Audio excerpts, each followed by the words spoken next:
যে প্রসেসটা আমরা দেখলাম এপ্রিল মাস থেকে শুরু হলো এই রেসিপ্রোকাল ট্যারিফের, সেখানে আসলে বাংলাদেশের উপরে প্রভাবগুলো কি হতে পারে এগুলো আমার কাছে মনে হয় আমাদের সবারই মোটামুটি জানা আছে, কিন্তু তারপর আমি কয়েকটা জিনিস একটু তুলতে চাই আলোচনার টেবিলে, যেগুলো হয়তো সুবিধা হবে। জাস্ট আমি একটু কয়েকটা কিওয়ার্ড হিসেবে বলি, যেমন WTO নিয়ে যেটা আলাপ আছে, WTOর রুলস অ্যান্ড রেগুলেশনস ধরে এই ধরনের রেসিপ্রোকাল ট্যারিফের টা উদ্ভব হয়েছিল কি না, অথবা তার রেসপন্সে আমরা WTOর রুলস কতটুকু ফলো করব। সত্যিকার অর্থে আমার মত হচ্ছে যে WTO এখন কমপ্লিটলি ডিসফাংশনাল, মানে অন্তত এই ক্ষেত্রে। সুতরাং যেই দেশগুলো তারা নেগোশিয়েট করছে যুক্তরাষ্ট্রের সাথে, তারাও ওই WTOকে খুব একটা ফলো করছে না।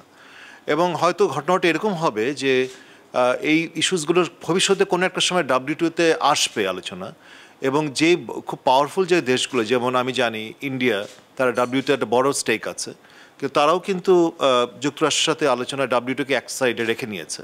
ভিয়েতনাম, মালয়েশিয়া, এমনকি ব্রাজিল, তারাও। সুতরাং এই আলোচনাগুলো যখন WTOতে আসবে, আমার কাছে মনে হয় WTOর বড় যে একটা রিফর্মের আর ডিসকাশন একটা এসছে, তখন ওটা কনসিডারেশন হবে। সুতরাং আমার কাছে মনে হয় বাংলাদেশ এই মুহূর্তে WTO নিয়ে আপাতত চিন্তা না করলেও চলবে। তো সেটা হচ্ছে আমার একটা মানে একটা সাজেশন।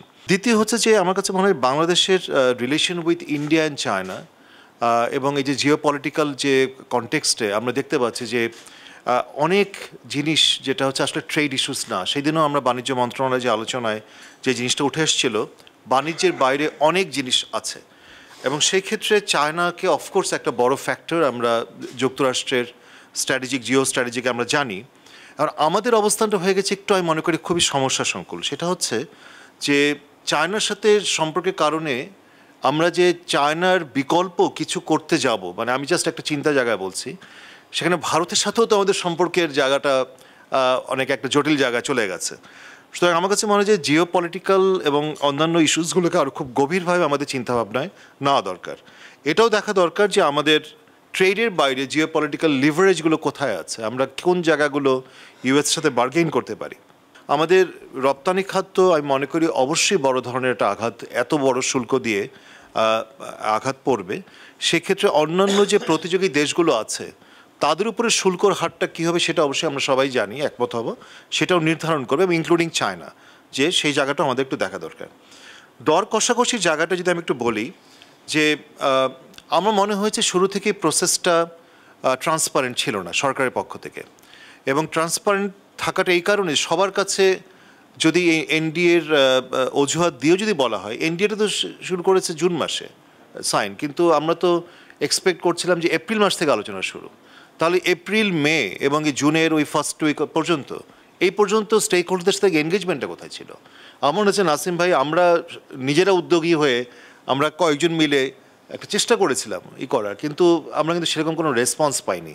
সুতরাং এই জায়গাটা আমার কাছে মনে হয় যে দর কষাকষিতে অথবা কৌশলের জায়গায় গুরুত্বপূর্ণ স্টেক হোল্ডারদের সাথে কী লেভেলে গভর্নমেন্টের টিম, নেগোশিয়েটিং টিম, তারা এনগেজ করবে, সেই স্ট্র্যাটেজিটা আমরা একদমই দেখিনি। এবং এটা ইভেন এনডিএ রেখেও, আমি জানি মালয়েশিয়া এনডিএ করেছে, মালয়েশিয়া সাইন করেছে এনডিএ, কিন্তু এনডিএ রেখেও তারা কিন্তু এমন সব গুরুত্বপূর্ণ ইনফরমেশন মালয়েশিয়ান ওই চিফ নেগোশিয়েটর তারা রিভিল করছে, যেগুলো হয়তো তারা ডিটেলস বলছে না, কিন্তু অন্তত এরিয়াগুলো তারা বলে দিচ্ছে এইসব জায়গায় ইউএসএ চাচ্ছে। আমরা দুর্ভাগ্যজনকভাবে সেদিন আমরা মিনিস্টার অফ কমার্সের মিটিংয়ে আমরা আসলে বুঝলামই না যে আসলে জায়গাগুলো কোথায়।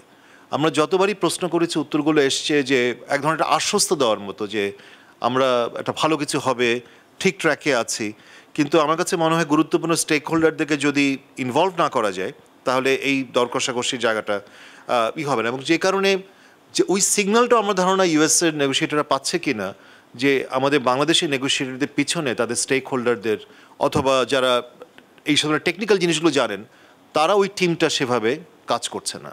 আমাদের হাতে আসলে সময় আছে কি না, 1 আগস্ট মাত্র আর কয়েকদিন, এবং তার মধ্যে এখন আমরা যে বাংলাদেশে দেখলাম বিভিন্ন ধাপে এক একজনকে এনগেজ করা হয়েছে শুরুতে, তারপরে মাঝখানে আরেকজন, শেষে কমার্সের, এই পুরো জিনিসটাই আমার কাছে মনে হয়েছে যে আমরা we have missed the opportunity. এখন হয়তো একটা ক্রাইসিস ম্যানেজমেন্টের একটা চেষ্টা হতে পারে, কিন্তু আমি ভয় পাচ্ছি যে আসলে একটা সামগ্রিকভাবে একটা নেতিবাচক প্রভাব পড়বে কিনা 1 আগস্টের ইসে থেকে।